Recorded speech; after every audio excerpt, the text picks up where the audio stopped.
Hello students, today we will study coordination number of BCC.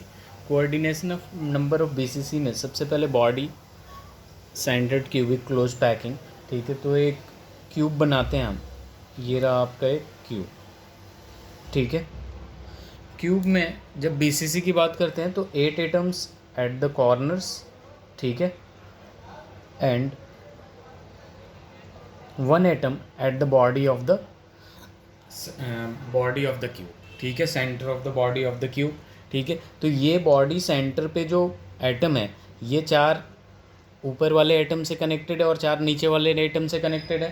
तो यहाँ पे जो इसका कोऑर्डिनेशन नंबर या नियरेस्ट नेवर एटम जो होगा, नियरेस्ट नेवर, वो कितने होंगे, 8 होंगे। इसलिए इसका कोऑर्डिनेशन नंबर कितना हुआ, 8 हुआ। अगर इसे देखना है तो आप ऐसे देख सकते हैं कि जैसे 8, 2, 3 और 4, ये 4 एटम्स ऐसे लगे हुए हैं और यहाँ पे एक जो वॉइड है उसमें एक एटम को हम उस वहाँ रख देते हैं और इसके ऊपर 4 और एटम।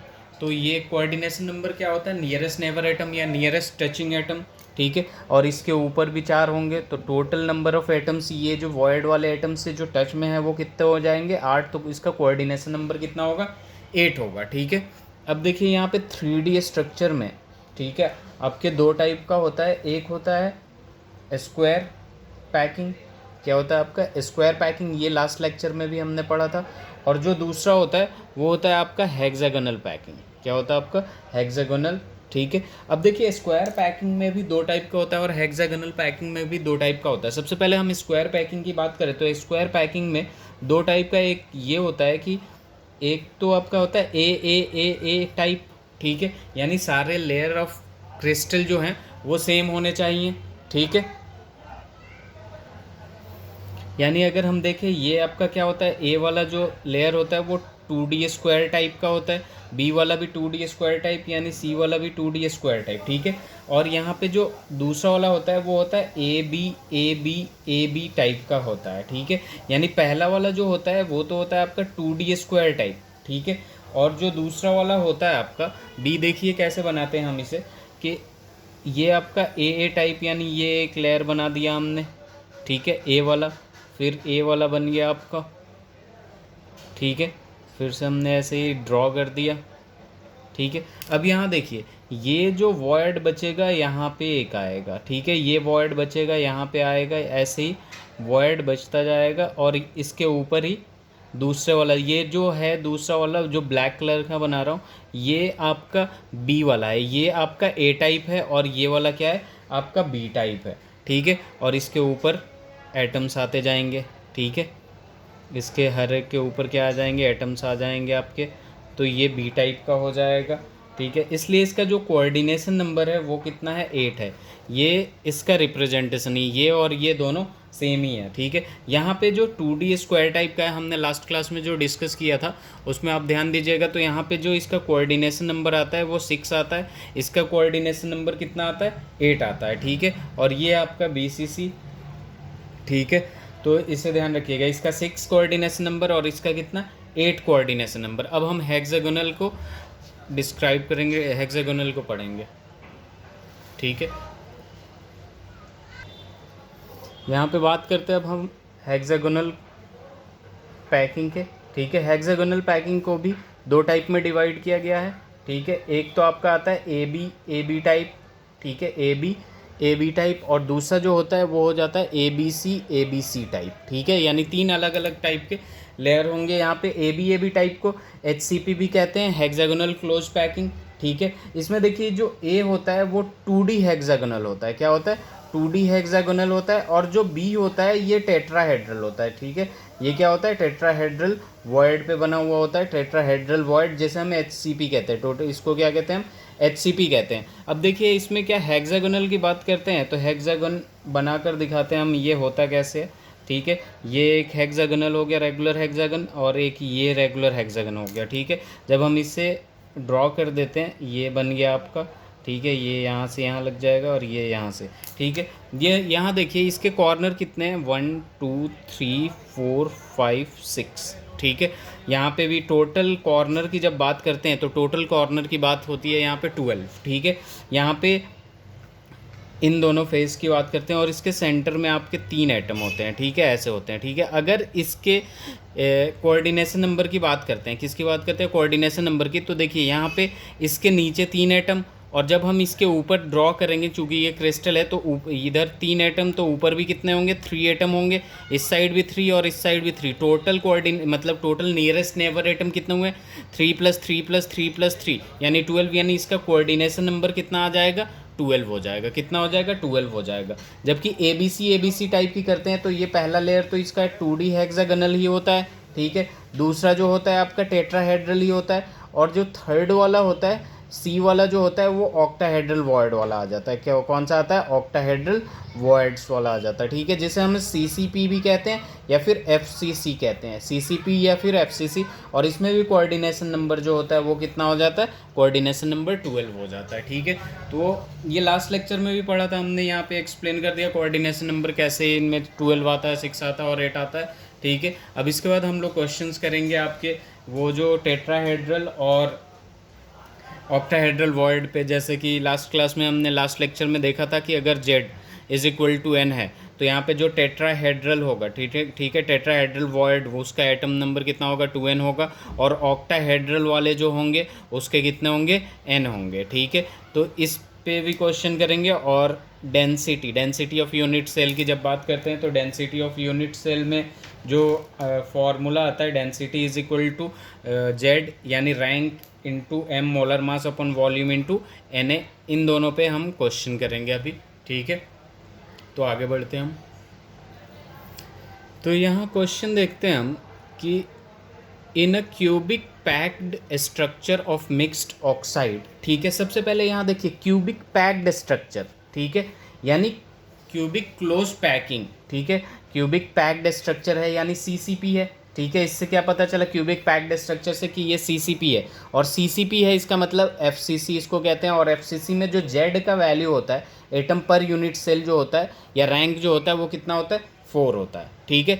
उसके बाद कह रहा है कि mixed oxide, the lattice is made up of oxide ends 1/5 of the tetrahedral void, tetrahedral void जितना भी होगा उसका 1/5 और ऑक्यूपाइड बाई x+2, x+2 जो होगा वो टेट्राहेड्रल 1/5 ऑक्यूपाई करेगा, and half of octahedral voids occupy by y+3। Then formula of the oxide will be, formula of oxide will be, सबसे पहले ऑक्साइड की बात करें तो ऑक्साइड जो होगा आपका कहाँ कहाँ होगा ये देख लेते हैं हम। एक ये क्यूब बना है आपका, तो क्यूब में ऑक्साइड कहाँ कहाँ होगा, ये टोटल नंबर ऑफ ये 6 फेसेज हो जाएंगे इसके, और ये 4 total number of atoms per unit cell कितना होता है, 4 होता है FCC में। तो यहाँ पे ऑक्सीजन जो होगा वो कितना होगा, 4 होगा, क्योंकि ये mixed packed formula of oxide बताना है आपको, ठीक है। क्योंकि ये है आपका FCC, तो FCC में एटम्स पर यूनिट सेल कितने हैं, 4 है। और यहाँ पे भी जब हम काउंट करते हैं तो total number of atom per unit cell 4 आता है, तो ऑक्सीजन कितना हो जाएगा, 4 हो जाएगा, ठीक है। तो अब यहाँ पे हम इससे स्टार्ट करते हैं, ठीक है। रैंक कितना आ गया आपका, रैंक = 4 हो जाएगा, और टेट्राहेड्रल कितना हो जाएगा, टेट्राहेड्रल = देखिए 8 हो जाएगा। क्यों, क्योंकि डबल होता है, ठीक है, टेट्राहेड्रल डबल होता है, और ऑक्टाहेड्रल सेम होता है। ऑक्टाहेड्रल = कितना होता है, 4 होता है, ठीक है। अभी मैंने यहाँ आप लोगों को बताया था कि अगर टेट्राहेड्रल ऑक्टाहेड्रल N है तो टेट्राहेड्रल कितना होगा, 2N हो जाएगा, ठीक है। अब इसके फॉर्मूला लिखते हैं, ठीक है। X जो होगा, ठीक है, ध्यान दीजिए ऑक्टाहेड्रल टोटल कितना है, 8 है, और x+2 टेट्राहेड्रल 8 है, x+2 कितने पे है, टेट्राहेड्रल है, ठीक है, और 1/5 है इसका। टोटल नंबर कितना है, 8 है, और इसका 1/5 करना है तो 8/5 आ जाएगा। y की जब बात करते हैं ये +2 और ये +3 से कुछ लेना देना नहीं है, ठीक है। y की बात करते हैं तो ऑक्टाहेड्रल वॉइड्स ऑक्यूपाइड है, ऑक्टाहेड्रल कितना है, टोटल 4 है, और इसका आधा तो 1/2 से मल्टीप्लाई कर देंगे। और ऑक्सीजन का हमने पहले ही देख लिया कितना है आपका, 4 है, ठीक है। इसको सिंप्लीफाई करेंगे तो x 8/5, y 2 और ऑक्सीजन 4। अब देखिए ये फॉर्मूले में हम इसमें फ्रैक्शन में नहीं रखते, ना ही डेसिमल में रखते हैं, तो यहाँ पे क्या आ जाएगा, 5 से मल्टीप्लाई कर देंगे तो ये कितना हो जाएगा, O 20 हो जाएगा, ठीक है। x 8 हो जाएगा, y 10 हो जाएगा, और इसको और थोड़ा सा सिंप्लीफाई करें तो ये 4 वाई 5 आ जाएगा, ओ कितना आ जाएगा 10। तो this will be the required formula of oxide, ठीक है, this will be the required formula of oxide. अब यहाँ पे ये डेंसिटी, दूसरा क्वेश्चन देखते हैं, डेंसिटी बेस्ड है, ठीक है। इससे पहले मैं दोबारा ये बता देता हूँ कि क्यूबिक क्लोज पैकिंग है CCP, FCC is equal to कितना आ जाएगा, सीसीपी और एफसीसी सेम है, ठीक है। क्यूबिक क्लोज पैकिंग है इसलिए ये एफसीसी या सीसीपी है, ठीक है। Z is equal to 4, tetrahedral 8 होगा, ऑक्टाहेड्रल 4 होता है, ठीक है। इसी के डबल किया हमने एक्स 8/5, ये अकॉर्डिंग टू द क्वेश्चन, और ऑक्सीजन वो 4 हो जाएगा क्योंकि टोटल ऑक्साइड जो होगा, देखिए यहाँ पे 8 क्या है आपका, कॉर्नर है, 1/8 का कंट्रीब्यूशन हुआ 1, और फेस कितना है 6 है, 1/2 का कंट्रीब्यूशन है 3 + 1 4 हो जाएगा। एल्युमिनियम वाला क्वेश्चन करते हैं। Aluminium crystallises in cubic unit cell and edge length 405 metre picometre in density this, predict the crystal, ठीक है। प्रेडिक्ट द क्रिस्टल की जब बात करते हैं, यहाँ देखिए ये क्या है, aluminium crystallises in cubic unit cell, cubic unit cell दिया, और क्यूबिक यूनिट सेल बहुत सारे होते हैं, ठीक है। ये बीसीसी हो सकता है, एफसीसी होता है, कुछ भी हो सकता है, ठीक है। बस क्यूबिक यूनिट सेल दे रखा है, ठीक है। और यहाँ पे हमें जेड, एक्चुअल में जेड बताना है। अगर जेड इज इक्वल टू 1 आता है तो ये क्या है आपका, सिंपल है। अगर जेड इज इक्वल टू 2 आता है तो ये क्या है आपका, बीसीसी है। अगर जेड इज इक्वल टू 4 आता है आपका तो ये क्या है, एफसीसी है। अब देखिए फॉर्मूला लगाएंगे, rho is equal to z into m divided by volume into Avogadro number, ठीक है। रो का वैल्यू देखिए, रो 2.27 ग्राम पर सेंटीमीटर क्यूब है, ठीक है। ये 2.7 ग्राम, ये 2.7 ग्राम पर सेंटीमीटर क्यूब है, 2.7 ग्राम पर सेंटीमीटर क्यूब है, ठीक है, रो। तो इसको जब हम केजी पर मीटर क्यूब में कन्वर्ट करेंगे तो ये आ जाएगा आपका केजी पर मीटर क्यूब, ठीक है। अब वैल्यू रख देते हैं 2.7 इंटू 10⁻³ जेड को जेड ही रखेंगे। एम दे रखा है आपका, कितना दे रखा है 27, क्योंकि एल्युमिनियम का मास कितना होता है 27 होता है। और वॉल्यूम की जब बात करें तो एज लेंथ दे रखा है 405 और क्यूब है तो 405, और पीको को मीटर में कन्वर्ट करेंगे तो -12 से मल्टीप्लाई हो जाएगा 10⁻⁻12 का क्यूब। और ये एन ए की जब बात करते हैं 6.022 इंटू 10⁻23। जब हम इसे सॉल्व करते हैं तो Z is almost equals to कितना आ जाता है 4, और जेड इज़ इक्वल टू 4 का मतलब हो गया ये एफसीसी है। इसे सॉल्व कर सकते हैं इजीली, ठीक है। तो जेड इज़ इक्वल टू कितना आ जाएगा 4, यानी एफसीसी है। नेक्स्ट क्वेश्चन करते हैं। A solid is made up of 2 elements P and Q atoms. Q are in CCP arrangement, ठीक है। देखिए यहाँ पे इसी से पता चल गया, ये Q जो है Q are in CCP arrangement, CCP arrangements, यानी ये जो हो जाएगा आपका CCP का मतलब क्या हो गया FCC, ठीक है, बात सेम ही है। Which means Z is equal to 4, ठीक है, per unit cell, atoms per unit cell कितना आ गया, Z इज इक्वल टू 4 आ गया एटम्स। और जो P है occupy all the tetrahedral sites, ठीक है, P जो है occupy all the tetrahedral voids, which means 8 होगा, क्योंकि आपका जो बॉडी डायगनल होता है 2 at each body diagonal, 4 body diagonal होता है एक क्यूबिक यूनिट सेल में। तो एक बॉडी डायगनल में 2 टेट्राहेड्रल वॉर्ड्स होते हैं, तो टोटल कितना हो जाएगा 8 हो जाएगा। तो फॉर्मूला अगर हम यहाँ निकालते हैं, फॉर्मूला ऑफ द कंपाउंड, ये P/2, ये रेशियो ले लेंगे सबसे पहले P/Q। P का कितना आ रहा है आपका 4 आ रहा है, सॉरी 8 आ रहा है, और ये आ रहा है, यानी 4:1 2:1, तो ये कितना हो जाएगा P2Q। Required formula will be this, ठीक है। नेक्स्ट क्वेश्चन करते हैं। An element having BCC geometry, अगर ये BCC है तो इसका मतलब Z इज इक्वल टू कितना आएगा 2, यानी ये जो Z होता है वो क्या होता है, रैंक होता है, या फिर number of atoms per unit cell, number of atoms per unit cell, ठीक है। एटॉमिक मास की बात करें तो ये गिवन है क्वेश्चन में, atomic mass A is equal to आपका है, आपका कितना है 50 है। एज लेंथ की बात करें तो एज लेंथ कितना गिवन है आपका 290 पिकोमीटर गिवन है।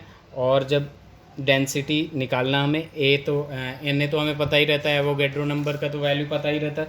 तो यहाँ पे डेंसिटी इज इक्वल टू क्या हो जाएगा Z into A/NA into volume, यानी A क्यूब जेड की बात करें तो 2 × 50 डिवाइडेड बाई 6.02, 2 × 10⁻⁻23।